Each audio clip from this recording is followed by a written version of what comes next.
지금부터는 정치권 현안에 대한 여야의 목소리를 직접 들어보도록 하겠습니다. 먼저 더불어민주당 얘기 들어볼 텐데요. 대변인을 맡고 있는 이소영 의원 연결돼 있습니다. 나와 계시죠? 네, 안녕하세요. 이소영 의원입니다. 네, 안녕하세요. 오늘 먼저 대장동 관련된 얘기 좀 먼저 시작해 보도록 하겠습니다. 이 의혹이 생각보다 커지고 있는데 이재명 지사는 떳떳하다, 빨리 수사해달라 이런 입장 고수하고 있고요. 국민의힘은 TF팀 꾸려갖고 어제 현장 조사도 했고 국정감사 증인 채택하자 이런 얘기도 하고 있습니다. 현재 사안들 어떻게 보고 계시고 민주당 차원의 대응은 따로 준비하고 있는 게 있는지 궁금합니다. 일단 이 사안은 초기에 조선일보가 이재명 지사 아들이 대장동 관련 회사에 취직해 있다 이제 이런 보도를 했다가 전혀 사실 무근인 것으로 드러나서 이제 바로 사과하며 정정 보도까지 했고 지금 요 며칠 밝혀지고 있는 사실관계에 따르면 오히려 국민의힘 측의 곽상도 의원 아들이라거나 뭐 국민의힘 전신인 미래한국당 대표까지 지낸 원유철 전 의원이라거나 이제 이런 분들이 그 화천대유라는 회사에서 근무했다는 게 밝혀지고 있는 상황인데요.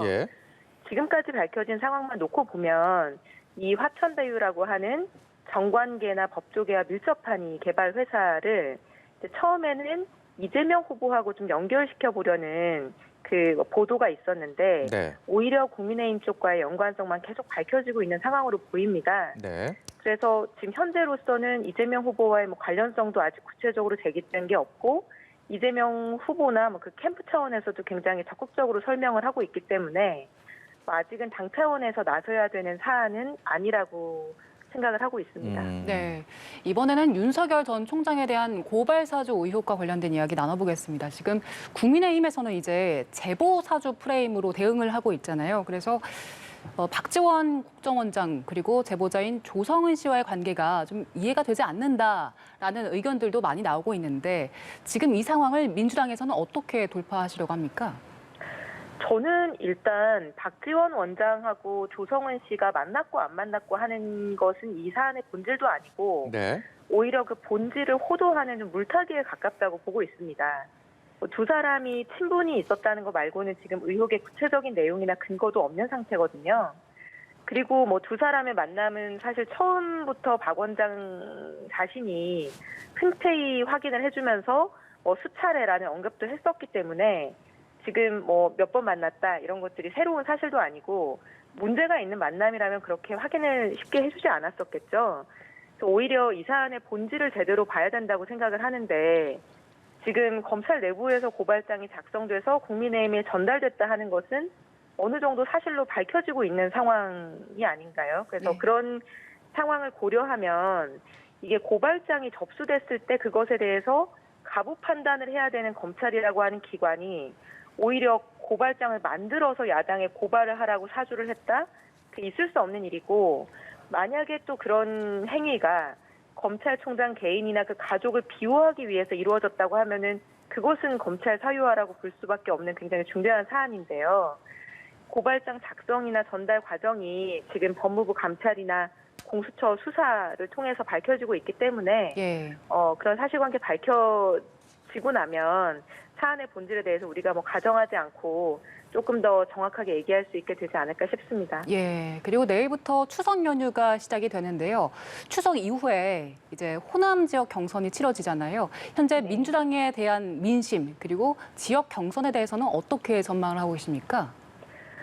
일단 코로나 시기에 맞는 또 한 번의 명절인데요. 이 코로나를 종식시키지 못한 상태에서 또 국민들께서 명절을 나시게 된다는 게 굉장히 안타깝고 송구한 마음이 정말 큽니다. 오늘 전 국민 백신 1차 접종이 70%를 돌파를 막 했고요. 2차 접종도 빠르게 진행될 것으로 예상이 되는데 추석 이후부터 일상 회복을 위한 단계적인 준비들이 바로 진행이 되게 될 것 같습니다. 그래서 어려운 상황이지만 국민들께서도 이러한 희망이나 기대감을 조금씩 가지고 계신 상황으로 이해가 되고요.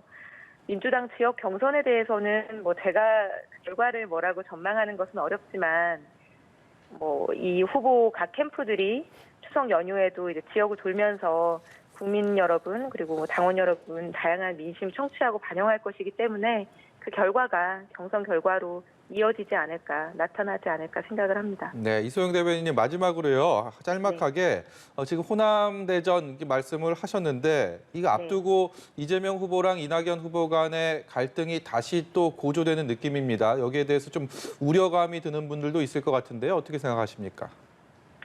우려를 하시는 분이 있을 수 있는데요. 어쨌든 가장 중요한 것은 민주당은 원팀이라고 하는 기조를 지키면서 이 경선을 마무리한다라고 하는 것에 대한 후보들의 공감대가 있기 때문에 지금 이어지고 있는 여러 가지 검증과 토론 같은 것들도 그 원팀의 기조를 손상시키지 않는 범위 내에서 이루어질 것이라고 저는 믿습니다. 그래서 오히려 국민들께서 여러 가지 알 권리를 보장받고 또 후보에 대한 여러 가지 정보와 검증을 하시는 그런 그 과정으로 잘 이용되기를 저는 바랍니다. 예, 오늘 말씀 고맙습니다. 네, 감사합니다. 네, 더불어민주당 이소영 대변인이었고요.